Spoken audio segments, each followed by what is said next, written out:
नमस्कार मंडळी, महाराष्ट्रीयन मेजवानीमध्ये आपले खूप खूप मनापासून स्वागत. तर आज आपण रक्षाबंधन स्पेशल फक्त दुधापासून मस्त 10 ते 15 मिनिटात तयार होणारी दाणेदार बर्फी बनवतोय. तर रेसिपी अजिबात स्किप करू नका, शेवटपर्यंत बघा आणि रेसिपी आवडली तर रेसिपीला लाईक करायला विसरू नका.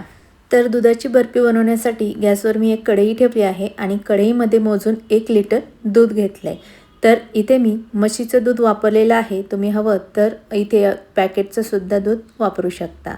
तर आता या दुधाला उकळी काढण्यासाठी हे दूध आपल्याला लो फ्लेमवर ठेवायचे. दुधाला उकळी येईपर्यंत आपल्याला इथे 2 लिंब घ्यायची आहे आणि लिंब चाकूने कट करून घ्यायची.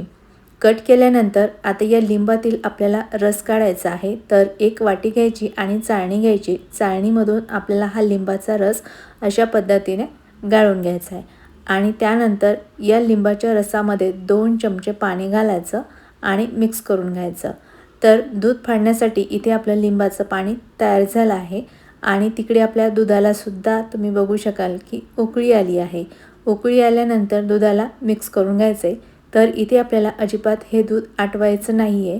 तर इथे आपल्याला गॅस बंद करून घ्यायचा आहे आणि गॅस बंद केल्यानंतर आपण जे लिंबाचं पाणी तयार केलं आहे तर ते पाणी या दुधामध्ये 2-2 चमचे घालून मिक्स करायचं आहे. असं थोडं लिंबाचं पाणी दुधामध्ये घातल्यामुळे दुधामध्ये लिंबाचं पाणी छान व्यवस्थित मिक्स होतं आणि त्यामुळे आपलं दूधसुद्धा छान फाटतं. तर या ठिकाणी केलेलं लिंबाचं पाणी सर्व दुधामध्ये थोडं करत टाकलेलं आहे आणि तुम्ही बघू शकाल की थोड्याच वेळामध्ये आपलं दूध या ठिकाणी व्यवस्थित फाटलेलं आहे. दुधामध्ये पाणी सेपरेट झालेलं आहे. तर इथे आपल्याला फाटलेलं दूध आणि त्यामधील पाणी सेपरेट करायचं आहे. त्यासाठी इथे मी एक सुती कपडा घेतला, चाळणी घेतली आणि चाळणीखाली एक भांडं ठेवलेलं आहे. तर आता फाटलेलं दूध आपल्याला या कपड्यावरती टाकून घ्यायचं म्हणजे चाळणीमधून एक्स्ट्राचं पाणी खाली पडतं. तर बघू शकता की सर्व पाणी खालच्या बाउलमध्ये निघालेलं आहे. तर ते पाणी काढून टाकायचं आहे आणि आपण हे दूध फाडण्यासाठी लिंबाचं पाणी वापरलेलं आहे. तर या फाटलेल्या दुधाला थोडासा लिंबाचा वास लागला जातो. तर तो काढण्यासाठी हे फाटलेलं दूध आपल्याला 1 ते 2 ग्लास पाण्याने धुवून घ्यायचे आणि त्यानंतर कपडा हातामध्ये दाबून या फाटलेल्या दुधामधील जेवढं पाणी निघेल तेवढं पाणी आपल्याला काढून टाकायचं आहे. पाणी काढून टाकल्यानंतर आता फाटलेलं दूध आपल्याला एका वाटीमध्ये टाकून घ्यायचं आहे. इथे आपल्याला हे फाटलेलं दूध मोजून घ्यायचं आहे. तर इथे बघू शकाल की छान असं 1 वाटीभर आपलं फाटलेलं दूध तयार झालेलं आहे. त्यानंतर इथे आपल्याला मिक्सरचं भांडं घ्यायचं आणि फाटलेलं दूध मिक्सरच्या भांड्यामध्ये टाकून घ्यायचं. ज्या वाटीने दूध मोजून घेतलं त्याच वाटीने अर्धी वाटी यामध्ये साखर घालायची. या ठिकाणी मी साखर वापरली, पण तुम्ही साखरेऐवजी या ठिकाणी गूळसुद्धा वापरू शकता. तर मिक्सर चालू बंद करत आपल्याला साखर आणि दूध ग्राइंड करून घ्यायचं. इथे मी आता ग्राइंड करून घेतलं आणि ग्राइंड केलेलं मिश्रण बघू शकता छान असं स्मूथ ग्राइंड झालेलं आहे.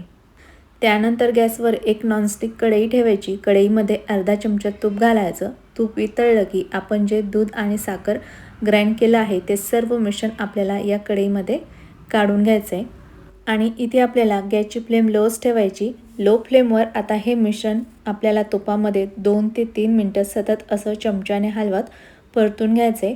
3 मिनिट परतून झाल्यानंतर तुम्ही बघू शकाल की इथे आपलं मिश्रण पातळ झालेलं आहे, कारण आपण यामध्ये साखर वापरलेली आहे त्यामुळे मिश्रण थोडं पातळ होतं. पातळ झाल्यानंतर आता हे मिश्रण परत आपल्याला लो फ्लेमवरच 2 ते 3 मिनटं परतून घ्यायचं. 3 मिनटानंतर तुम्ही या ठिकाणी बघू शकाल की अगोदरच्यापेक्षा आता हे मिश्रण थोडं घट्ट झालं आहे आणि दाणेदारसुद्धा झालेलं आहे.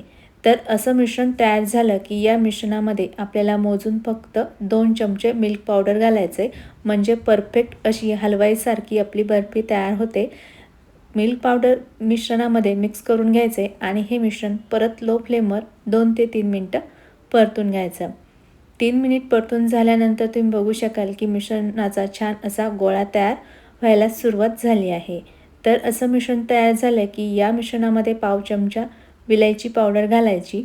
मिश्रणामध्ये विलायची पावडर मिक्स करून घ्यायची आणि मिश्रण परत मिनिटभर परतून घ्यायचं आणि 1 मिनिटानंतर बघू शकाल की मिश्रणाचा छान असा गोळा तयार झालेला आहे. असा गोळा तयार होऊ लागला की समजून जायचं की बर्फी बनवण्यासाठी आता हे मिश्रण तयार झालं.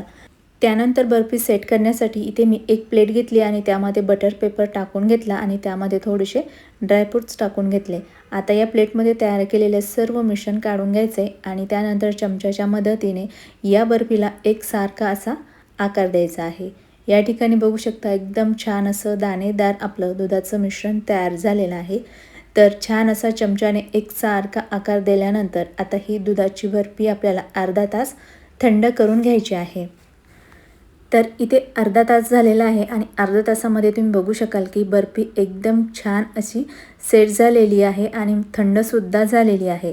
तर आता ही बर्फी आपण एका प्लेटमध्ये काढून घेऊ. तर या प्लेटवरती आपल्याला एक प्लेट ठेवायची आणि प्लेटमध्ये अशी बर्फीची प्लेट उलटी करायची आहे. तर बघू शकता प्लेटमध्ये अगदी सहज अशी बर्फी निघालेली आहे. तर आता या बर्फीला लावलेला बटर पेपर आपल्याला काढून घ्यायचा आहे. तर या ठिकाणी तुम्ही बघू शकाल की मार्केटमध्ये हलवाई विकतात त्याच पद्धतीची एकदम मस्त दाणेदार अशी आपली दुधाची बर्फी तयार झाली आहे. तयार झालेली बर्फी मी तुम्हाला चाकूने आता कट करून दाखवते. तर बघू शकता कट करत असतानाच बर्फी सेपरेट होत आहे, म्हणजे किती छान अशी आपली बर्फी सेट झाली आहे. तर इथे मी बर्फी चौकोनी आकारामध्ये कट करून घेते. तुम्ही तुमच्या आवडीने बर्फीला कुठल्याही आकारामध्ये कट करून घेऊ शकता. तर इथे बर्फी कट झाली आहे आणि कट केल्यानंतर तुम्हाला मी बर्फीचा एक पीस काढून दाखवते. तर बघू शकता एकदम परफेक्ट दाणेदार अशी आपली दुधाची बर्फी तयार झाली. या बर्फीला तुम्ही दुधाची बर्फी म्हणू शकता, कलाकंद म्हणू शकता किंवा दुधाची वडीसुद्धा बनवू शकता. तर बघू शकता अगदी मस्त मऊसूत दाणेदार आपली बर्फी तयार झाली आहे. रेसिपी आवडली असेल तर रेसिपीला लाईक करायला विसरू नका आणि तुम्ही अजूनही चॅनलला सबस्क्राईब केलं नसेल तर प्लीज सबस्क्राईब करा. परत भेटूयात पुढच्या व्हिडिओमध्ये. तोपर्यंत बाय बाय, टेक केअर.